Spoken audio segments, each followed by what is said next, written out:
Before I started learning other languages, I had no idea how English worked. We didn't learn about it in school, and you never need to think about it when you use it as a native. Compared to other languages, English is a lot simpler, usually, but there are still many difficulties for learners. So to show how English works and what makes it hard for others, here are 10 ways that English is difficult for foreigners. Number 1. Phrasal verbs. What are they? In English, we take a verb, go, come, make, pick, and then take some prepositions, off, out, on, up, and add them together to either add meaning or create a new meaning altogether. For example, go off, go out, go on, go up, come off, come out, come on, come up, make off, make out, make up, pick off, pick out, pick on, pick up. So what makes these difficult? The main question is, how do you work out what these combinations mean? You can't. You have to memorize them all. Make, to create something. Off, down from a position. So what does combining creating something and going down from a position mean? Make off, to leave quickly in order to escape. I'm not sure how exactly that logically follows. Let's look at another example. Come, to travel towards the subject. Up, towards a higher position. Together. Come up, move towards someone. He came up to me. To happen unexpectedly. Sorry, something came up. To appear. A message came up on the screen. And to be mentioned. That topic came up in the meeting. And add another preposition, with, and you get come up with, to create or invent something. But there can't be that many phrasal verbs, right? Yeah, that's quite a lot. And these are just a few examples. Number 2, tenses. In English, tenses can actually be quite complicated. We have 4 main categories, past, present, future, conditional. But then these categories can each be expressed 4 different ways. Example with present. Present simple, I talk. Present perfect, I have talked. Present continuous, I am talking. Present perfect continuous, I have been talking. The main thing people have to learn here is when to use each of these. Present simple shows a recurring action. I run every day. I like to read. Present perfect shows that an action has or hasn't happened in general, or across multiple points in time. I've been to France. I haven't been to school all week. I've never liked to read. Present continuous, the action is happening now. I'm going to work. I am looking for someone. I'm trying to do something. Present perfect continuous shows that an action is still happening now but started some time ago. It's usually used to show the duration of a current action. I've been waiting for hours now. I've been traveling recently. I've been learning French for 1 month. Then these 4 variations convert into the other tenses. I talk, I have talked, I am talking, I have been talking. I talked, I had talked, I was talking, I had been talking. I will talk, I will have talked, I will be talking, I will have been talking. I would talk, I would have talked, I would be talking, I would have been talking. Some combinations are easy to confuse. Past simple, I talked. Present perfect, I have talked. They're both completed actions in the past, so when do you use which? We use this to talk about a specific time with detail, and we use this to say that something happened in general with no detail. Here's an example of the 2 tenses being used in the same conversation. Have you talked to her? Yes, I have. When did you talk to her? I talked to her yesterday. Present perfect, happened or not in general. Past simple, asking about detail, especially when it happened. Number 3, the. You'd think this word would be quite simple, as it's one of the most common words in English, but the amount of rules and exceptions around when to use this word make it a nightmare to explain and to learn. Some examples of these rules. Generally speaking about a specific thing that you've already mentioned. I saw the man yesterday.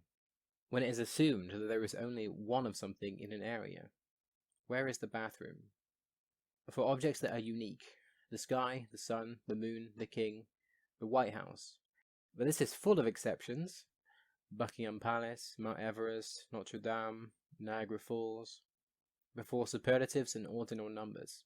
The best in the world. He was the first man to do it. The fastest car ever. Used with adjectives when talking about a whole group of people. The youth, the rich, the elderly. The, of. The United States of America. The name of your friend. He's the type of person to do that. Countries with plural names: the Netherlands, the Philippines, the United States. With decades: the 70s, the 80s. The names of families: the Smiths, the Jacksons. Names of pubs, newspapers: the Fox, the Guardian, the Times. And here are the exceptions with places in a city, like for example, I am going to the cinema, the park, the bank, the dentist, the shop, town, school, work, a restaurant, a club, the bakery, the gym. I can't explain why the, a, or no article is used here, there's just no explanation. Number 4, spelling. This is an obvious one. I don't think there is anyone that has never had some troubles when spelling a word, whether it be forgetting a silent letter or mixing up EI and IE. We all sometimes make mistakes in spelling, and if spelling is sometimes hard for native speakers, then it's obviously going to be hard for learners. Number 5, pronunciation. This can depend on which language you are coming from and what kind of sounds that language has, but there are some sounds that can be quite difficult for most. For example, th in thing, the in that. This sound is quite rare in other languages. I know that Spanish, in Spain, and Greek have it, but not many others do. Some people from other countries pronounce it as a Z, and some can pronounce it as an S sound. Words like sixth in clothes can be difficult. There are also words that natives find hard to pronounce, like February. I pronounce it like February, not February. Some words are even hard for us. Number 6, get. This is a word that we use so much without even thinking about it, but it is actually a very difficult word for learners. Here's a list of most of its uses. Number 1, to become, to get fat, became fat, to get good at swimming, become good at swimming, to have. Number 2, I got a friend, I have a friend. Number 3, to arrive, I got there at 5, I arrived at 5. Number 4, someone does or causes something to happen to someone. He got taken out, he was taken out. They got robbed, they were robbed. 5, to enter, he got on the bus, entered the bus. 6, to receive or to buy, I got a new phone, I bought, was given a new phone. 7, to understand, you get me? Do you understand me? To catch someone or thing, he was running for hours, but they finally got him, caught him. And here are some phrasal verbs with get, as if there weren't enough meanings. Get by, to survive, walk past. Get into, enter, become interested in. Get on, or with. Continue something, to have a friendly relationship. Get around to finally do something. Get up to do. I think you get me. Number 7, countable and uncountable nouns. In English we have nouns that you can count and nouns that you can't. Take, for example, water and an apple. You can't count water individually. We have to use measurements like drops or glasses of water. We can count apples individually. Countable nouns can be plural. Use the words many and fewer to describe them. Can be preceded by the article a and an, or numbers. Uncountable nouns, on the other hand, are singular, except with some words. Use the words much less to describe them. Can't be preceded by a or an or numbers. So we can say there are many apples and there is much water. A lot of is normally used now, but not there is much apple, there are many waters. The difficulty here is knowing which words are uncountable. Normally they are things like abstract concepts, for example, truth, love, happiness, humor, or things that take too long to count, like rice, sugar, sand. To complicate things some more, some words can be both countable and uncountable. I love your hair, it looks great. I found 2 hairs in my drink. Hair on your head is uncountable, but individual hairs are countable. Money is uncountable. I brought your money, it's on the table. But what money is comprised of, like coins and notes, are countable. He gave me £5 coins. Number 8, accents. Because it's so widely spoken, English has a lot of accents. But even just in the UK, there are loads. We have perceived pronunciation, posh, which is spoken by the upper class mainly, Birmingham or Brummie, Manchester, Liverpool, Scouse, Newcastle or Geordie, West Country accent, London or Cockney, Essex, Welsh, Irish, Northern Irish, Scottish. Accents like Welsh, Irish, and Scottish have different variations as well, I'm just generalising. Then there are the accents from around the world: Australian, New Zealand, South African, Indian, Caribbean, American. Again, there are more accents for these, but I'm just speaking in general. So learners have to get used to understanding most of these accents. Number 9, irregular verbs. To make verbs past tense, we add ed to the end in past simple. Example: I talk, I talked. I look, I looked. I watch, I watched. Fairly simple. But then we have what are called irregular verbs, or in other words, verbs that don't follow the rule. I go, I went. I break, I broke. I eat, I ate. I do, I did. You have to memorize these words. Then we also have the past participle, which usually changes when the verb is irregular. Past participle is used after have and had in perfect tenses. I have had, I have been, I have looked. Here's the table. Be, was, were, been.